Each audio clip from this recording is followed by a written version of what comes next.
Hi friends, welcome to my channel Rani'in இனிய உலகம்.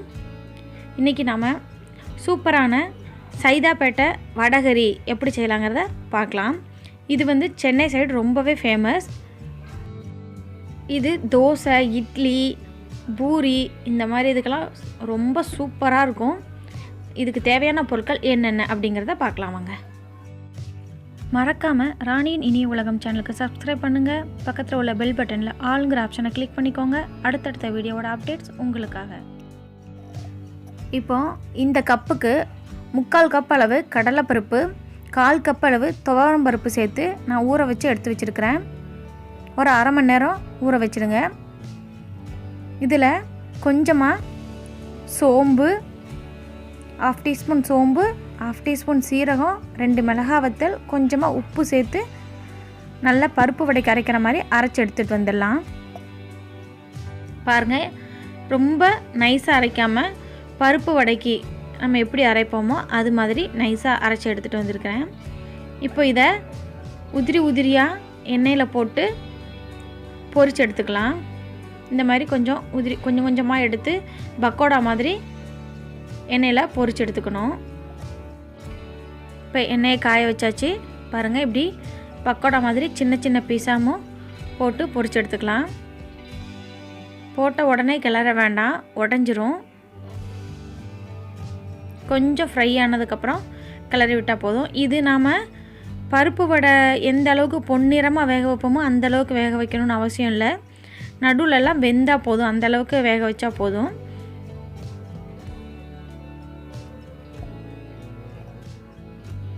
இப்போ இந்த அளவுக்கு பொரிஞ்சிருச்சு, இதுவே போதுமானது. ரொம்ப செவந்து வரணும்னு அவசியம் இல்லை. இதை வந்து சிலர் இப்படி எண்ணெயில் பொரிச்சு எடுக்காமல் வடை மாதிரி தட்டியோ அல்லது கொஞ்சம் சின்ன உருண்டையாவோ வச்சு இட்லி பாத்திரத்தில் அவிச்சும் எடுத்துக்குவாங்க. உங்களுக்கு விருப்பப்பட்ட மாதிரி நீங்கள் செஞ்சுக்கலாம். இப்படி எண்ணெயில் பொரிக்கனாலும் பொரிச்சுக்கோங்க, இட்லி பாத்திரத்தில் அவிச்சு எடுக்கனாலும் எடுத்துக்கோங்க. இப்போ எல்லாத்தையும் நம்ம இதை மாதிரி போட்டு எடுத்துடலாம். பாருங்கள், எல்லா மாவையும் நம்ம இப்படி போட்டு எடுத்தாச்சு. இது வந்து கொஞ்சம் பெரிய பீஸாக இருக்கும். நீங்கள் வந்து கொஞ்சம் இதை சின்ன பீஸாக ஆக்கிக்கோங்க, கொஞ்சம் பிச்சு விட்டுக்கோங்க இந்த மாதிரி. அப்போ தான் நம்ம எடுத்து சாப்பிட்றதுக்கு நல்லாயிருக்கும். இந்த மாதிரி எல்லாத்தையும் பிச்சு எடுத்துக்கலாம்.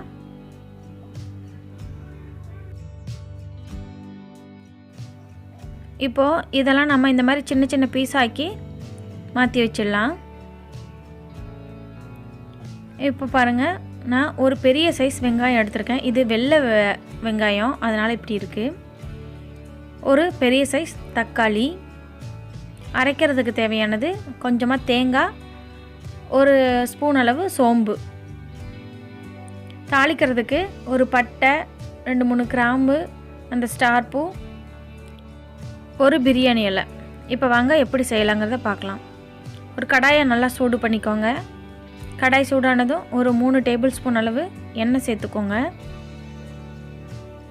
எண்ணெய் நல்லா சூடானதுக்கப்புறம் நம்ம தாளிக்கிறதுக்கு எடுத்து வச்சுருக்கிற கரம் மசாலா ஐட்டம்ஸை ஆட் பண்ணிடலாம். இது லைட்டாக செவக்கட்டும். இப்போ நம்ம கட் பண்ணி வச்சுருக்கிற ஆனியனை இதில் சேர்த்துடலாம்.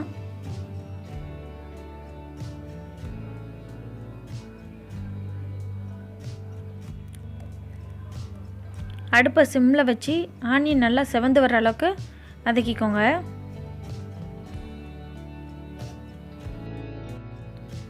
ஆனியன் இந்த அளவு செவந்து வந்துருச்சு. இப்போ நம்ம கட் பண்ணி வச்சுருக்கிற தக்காளி ஆட் பண்ணிடலாம். தக்காளி ஆட் பண்ணி நல்லா கலந்து விட்டு கொஞ்சமாக உப்பு சேர்த்து வதக்கினீங்கன்னா நல்லா தக்காளி குழைவாக வெந்துடும். நம்ம ஏற்கனவே வடையில் கொஞ்சம் உப்பு சேர்த்துருக்கோம், பார்த்து உப்பு சேர்த்துக்கோங்க குழம்புக்கு ஏற்றது மாதிரி. இப்போ இதை ஒரு 5 மினிட்ஸ் மூடி போட்டு வேக வச்சிங்கன்னா நல்லா வெந்துடும். இப்போ பாருங்கள், தக்காளி இந்த அளவுக்கு நல்லா வெந்துடுச்சு. இப்போ நம்ம 1 ஸ்பூன் அளவு இஞ்சி பூண்டு பேஸ்ட் ஆட் பண்ணிக்கலாம். இஞ்சி பூண்டு பேஸ்ட்டோட பச்சை வாசனை போகிற அளவுக்கு நல்லா வதக்கிக்கோங்க.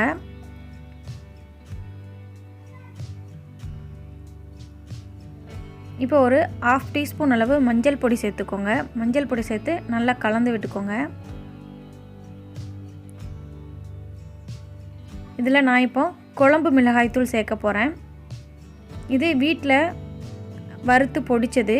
உங்கள்கிட்ட குழம்பு மிளகாய் தூள் இல்லை அப்படின்னிங்கன்னா மல்லிப்பொடியும் வத்தல் பொடியும் உங்களுக்கு தேவைக்கேற்ப சேர்த்துக்கலாம்.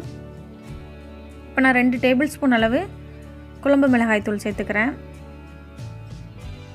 மிளகாய்த்தூள் தக்காளி வெங்காயத்தோடு நல்லா கலந்து வர அளவுக்கு எண்ணெயில் வதக்கி எடுத்துக்கோங்க. அப்போ தான் பச்சை வாசனை போகும்.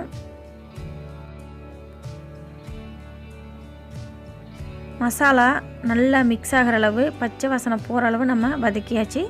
இப்போ ஒரு 2 கப் அளவு தண்ணி சேர்த்துக்கலாம். பார்க்குறதுக்கு தண்ணி அதிகமாக இருக்கிற மாதிரி தெரியும்.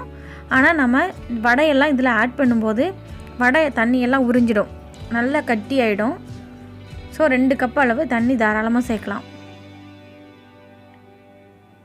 இப்போ இது லைட்டாக ஒரு கொதி வர்ற அளவு மூடி வச்சுக்கோங்க, அல்லது அப்படியே வச்சு கூட லைட்டாக ஒரு கொதி வர விடுங்க. பாருங்கள், இந்த அளவுக்கு லைட்டாக கொதி வர ஆரம்பிச்சிருச்சு. இப்போ நம்ம ரெடி பண்ணி வச்சுருக்கிற வடையெல்லாம் இதில் சேர்த்துடலாம். வடை சேர்த்து நல்லா கிளறி விட்டு மூடி போட்டு கொதிக்க விட்டுருங்க. வடை சேர்த்ததுக்கப்புறம் குழம்பு வந்து நல்லா கெட்டி ஆகிடும்.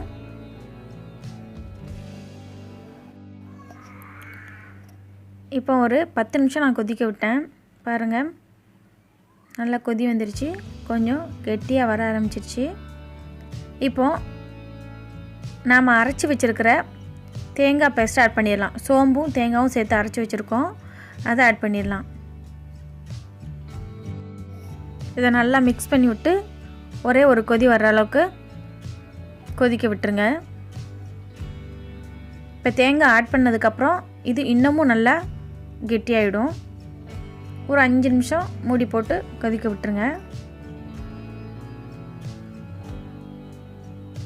இப்போ பாருங்கள், அருமையான வடகறி ரெடி. இதுக்கு நம்ம லைட்டாக தாளித்து கொட்டணும். கடுகு சேர்த்து தாளித்து கொட்டிடலாம். இன்றைக்கி நான் வந்து பூரி கூட வடகறி வச்சு சாப்பிட்றதுக்கு ரெடி பண்ணியிருக்கேன். இது நான்வெஜ் டேஸ்ட்டுக்கு இருக்கிற மாதிரி இருக்கும். கொஞ்சமாக மல்லி இலை தூவி தாளித்து கொட்டிடலாம்.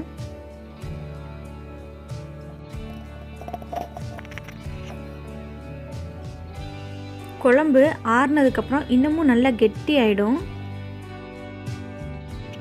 இதே மாதிரி நீங்களும் செஞ்சு பார்த்து எப்படி இருக்குங்கிறத கமெண்டில் சொல்லுங்கள். லைக் பண்ணுங்கள், ஷேர் பண்ணுங்கள். தேங்க்யூ ஃபார் வாட்சிங்.